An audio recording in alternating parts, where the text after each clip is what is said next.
सियासत में जो रिश्ते होते हैं वो मौका परस्ती के लिए जाने जाते हैं। ये रिश्ते आम जिंदगी में बनाए गए रिश्तों की तरह नहीं होते जिनमें यकीन और उम्मीद की जा सकती हो। क्या अपर्णा यादव मुलायम सिंह यादव की छोटी बहू, बड़ी बहू डिंपल यादव से प्रभावित हो गई हैं? क्या वो अपने भैया अखिलेश यादव से प्रभावित हो गई हैं और बीजेपी से उनका मोह भंग हो गया है, इसीलिए वो यू टर्न करने को तैयार हैं और समाजवादी पार्टी में लौट जाने को तैयार हैं? आखिर क्या हुआ अपर्णा यादव के साथ कि उनकी योगी मोदी की भक्ति कमजोर पड़ गई और उनकी वो जो छवि थी वो टूट गई? अपर्णा यादव के बारे में कहा जाता था कि जब वो बीजेपी में आई तो वो सिर्फ इसलिए आई क्योंकि वो योगी को हनुमान कहती थी और मोदी जैसा कोई दूसरा बड़ा नेता नहीं है, ऐसा दावा खुद करती थी। लेकिन वक्त का चक्र सियासत में जब घूमा तो हालात और कहानी बदल जाते हैं और यही हुआ यूपी की सियासत में। लखनऊ के भीतर इन दिनों कई चर्चाएं हैं। चर्चा नंबर 1 की बीजेपी ने अपर्णा यादव को 2.5 साल बाद महिला आयोग में उपाध्यक्ष की कुर्सी सौंपी, जो अपर्णा यादव के कद से बहुत छोटा है।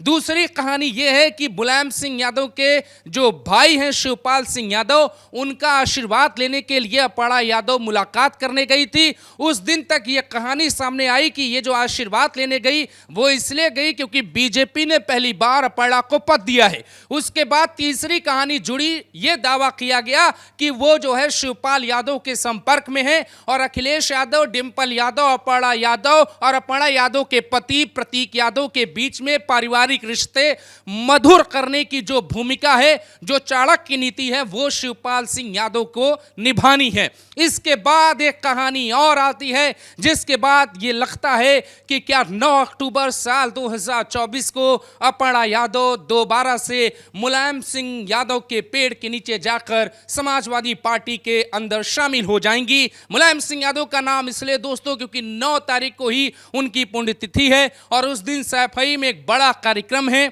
इस बात की पूरी उम्मीद है कि उस दिन अपर्णा यादव समाजवादी पार्टी की तरफ जा सकती हैं। लेकिन सवाल उठता है कि जिन योगी आदित्यनाथ से प्रभावित होकर अपर्णा बीजेपी में आई थी, उनका पूरा रुख इस पूरी खबर और हालिया घटना पर कैसा होगा ये भी समझेंगे। लेकिन इस बीच अमित शाह से फोन पर बातचीत की भी खबर हवा में है और यह दावा किया जा रहा है कि अमित शाह ने भी अपर्णा यादव को समझाने की कोशिश की। लेकिन इस वक्त जो पद है वो मायने नहीं रखता है। असल में हुआ क्या है, आपको ये बताने के लिए ही मैं ये वीडियो बना रहा हूं। हुआ ये है कि समाजवादी पार्टी का कद यूपी की सियासत में बढ़ा है और ये उम्मीद की जा रही है कि अखिलेश यादव के नेतृत्व में आने वाले वक्त में पार्टी का कद अब इतना छोटा नहीं होगा जिसके लिए कोई उनका मजाक उड़ाए।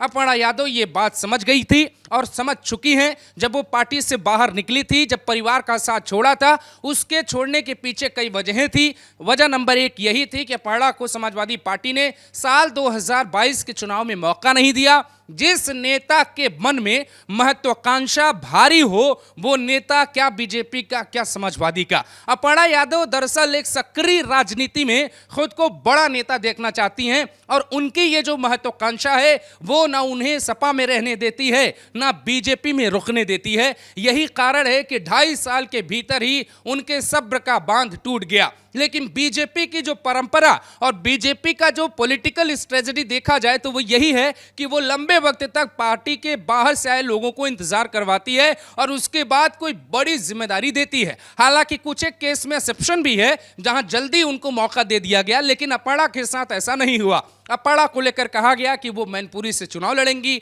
अपर्णा यादव को लेकर कहा गया कि वो करहल से अखिलेश यादव के खिलाफ चुनाव लड़ेंगी। उनके बारे में कहा गया कि वो आजमगढ़ से धर्मेंद्र यादव के खिलाफ चुनाव लड़ेंगी। उनके बारे में परिवार के खिलाफ जितनी भी लोकप्रिय सीटें थी वहां से चुनाव लड़ाने के दावे किए गए, लेकिन सारे दावे जो है निराधार रहे।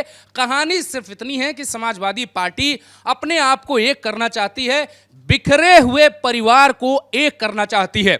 इसके पीछे जो सबसे बड़ा लॉजिक है वो ये नहीं है कि अपर्णा यादव समाजवादी पार्टी जाना चाहती हैं या उन्हें शामिल करवाने की कोशिश की जा रही है, बल्कि सबसे बड़ी कोशिश ये है कि कहीं चाचा करवट ना बदल दे और भतीजे का साथ छोड़कर योगी के साथ ना खड़े हो जाए। ये खबर सियासी भूकंप की तरह होगी और अखिलेश यादव की जमीन हिला देगी।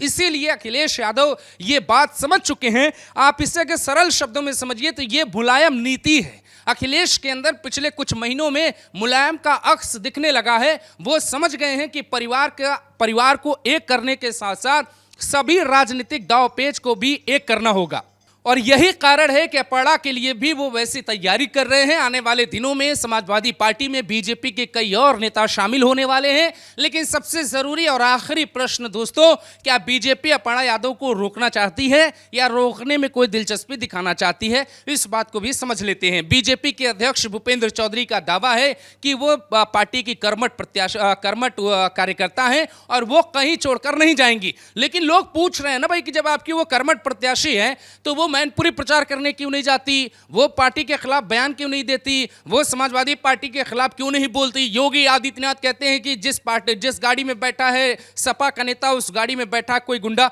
तो अपड़ा यादव ऐसा बयान क्यों नहीं देती? और यही एक वजह है कि बीजेपी को ये अभी तक ट्रस्ट ही नहीं हो पाया कि अपड़ा यादव क्या उनके परिवार में शामिल हो चुकी हैं। इसीलिए बहुत दिलचस्पी बीजेपी लेगी नहीं। ग्राउंड की कोई जो अनुभव है वो अपड़ा यादव को है नहीं, जाति से यादव भी नहीं है कि बीजेपी को टेंशन होगी। ये आने जाने का सिलसिला यूं ही लगा रहेगा। सियासत है, संभावना करिए, संभावना है कि 9 अक्टूबर को अपड़ा यादव समाजवादी पार्टी में फिर से शामिल हो जाएंगी, साइकिल की सवारी करेंगी। आगे क्या होगा इसके लिए इंतजार करना होगा।